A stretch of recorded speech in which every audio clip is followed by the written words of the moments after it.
generasi milenial itu berumuran dari 23 tahun sampai umur 40 tahun.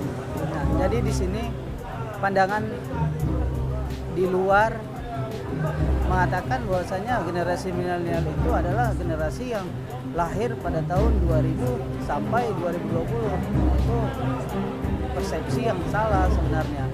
Yang dikatakan generasi milenial itu adalah pemuda yang usia di atas 20 tahun, 35 tahun.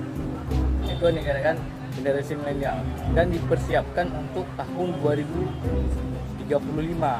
Jadi untuk generasi milenial yang untuk anak muda yang zaman sekarang ini bisa kita bilang dikategorikan itu umurnya dari 15 sampai 35 tahun ya.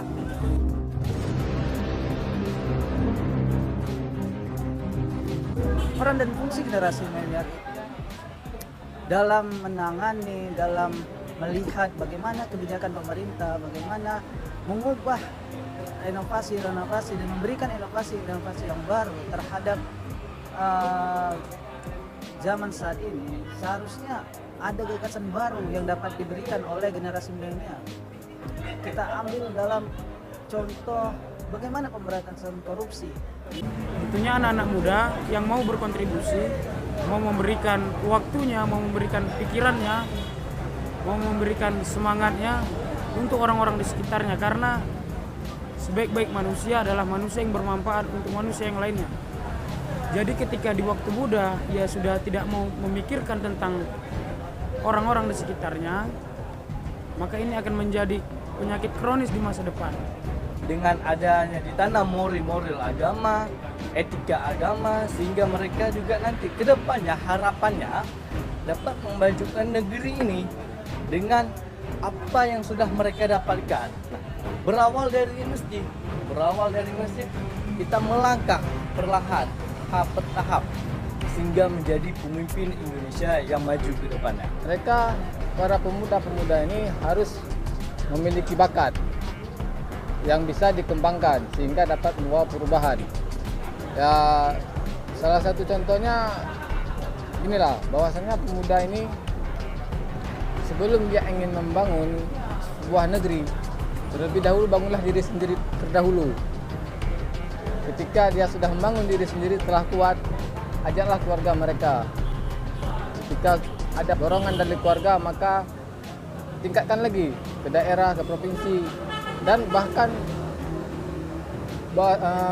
dunia pun harus tahu.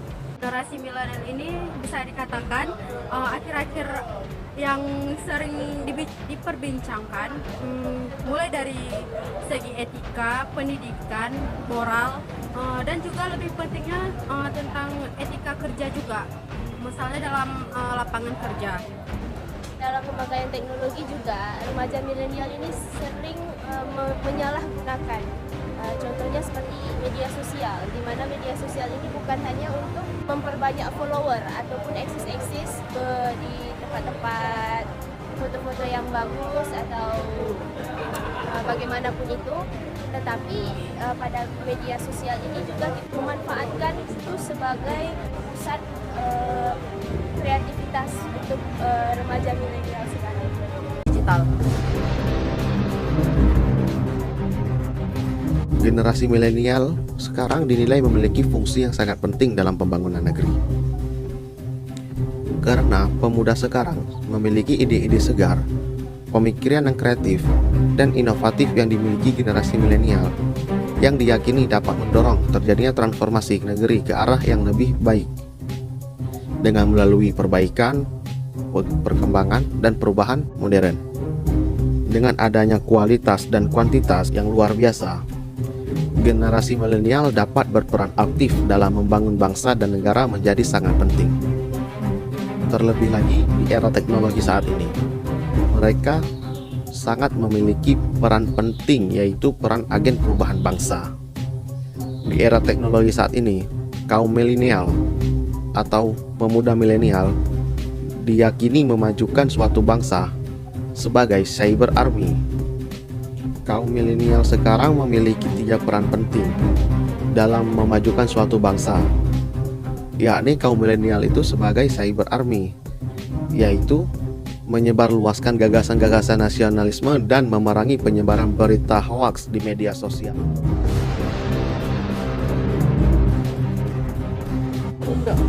Harapannya kepada seluruh teman-teman yang masuk dalam golongan generasi milenial, teruslah mengeluarkan inovasi-inovasi baru untuk dapat membangun negeri kita ini, dan teruslah memberikan gagasan-gagasan yang terbaik demi mewujudkan cita-cita Indonesia menjadi Indonesia yang lebih maju lagi. Tantangan kedepannya untuk generasi milenial ini banyak, dari internal maupun eksternal. Salah satunya dari internal adalah bagaimana kita dapat mengantisipasi kinerja diri kita sendiri dalam menghadapi hal-hal yang terus berkembang sedemikian rupa, sehingga kita terus dapat menjadi generasi-generasi yang mampu memberikan kontribusi yang terbaik bagi nusa dan bangsa. Harapan saya pada para pemuda milenial, yuk kita sama-sama ke masjid, kita bangkit dari masjid, kita jayakan masjid di tempat kita masing-masing.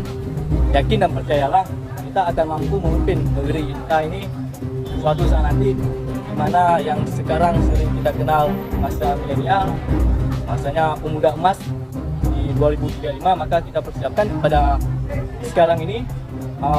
Biasa orang bicara gini, jangan menunggu esok, tapi jikalau bisa hari ini, kenapa harus esok? Pemuda-pemuda sekarang banyak aktivitasnya itu bukan untuk manfaat masyarakat. Mereka sibuk dengan sendirinya. Kita lihat sekarang banyak pemuda-pemuda di warkop hanya untuk bermain game. Tapi apa salahnya kita aktivitas, ada kegiatan di kampung kita jalani, kita ikuti agar bisa meningkatkan kemajuan, baik itu untuk individu maupun sesama masyarakat. Jadi harapannya yang lebih utama itu apapun hal apapun yang lagi itu positif, maka lebih kalah. Dampak positif yang dapat patut diapresiasi, lebih open mind untuk milenial yang sekarang ini, dan juga bekerja sesuai dengan passionnya masing-masing, dan memanfaatkan segala platform yang ada. Itu harapannya untuk anak-anak muda, bagaimana anak-anak muda sekarang mampu terus banyak membaca, berbanyak literasi, berbanyak lakukan diskusi-diskusi. Hari ini saya pikir sudah mulai kering di ruang-ruang publik. Bagaimana gerakan-gerakan anak-anak muda ini kembali mencerminkan bagaimana idealisme. Karena kalau Tan Malaka itu pernah bilang idealisme adalah kemewahan terakhir dari anak-anak muda. Jangan pragmatis, jangan mau dibeli kepentingannya. Ketika bersuara tiba-tiba dikasih A, B, C, tiba-tiba hilang, dia mau bersuara lagi. Nah ini, karena kemewahan kita adalah idealisme, bagaimana anak muda terus berpikir, ada yang mengkritik, itu aja. Karena kalau pengkritik itu tidak ada, maka berarti pikiran kita tidak visioner.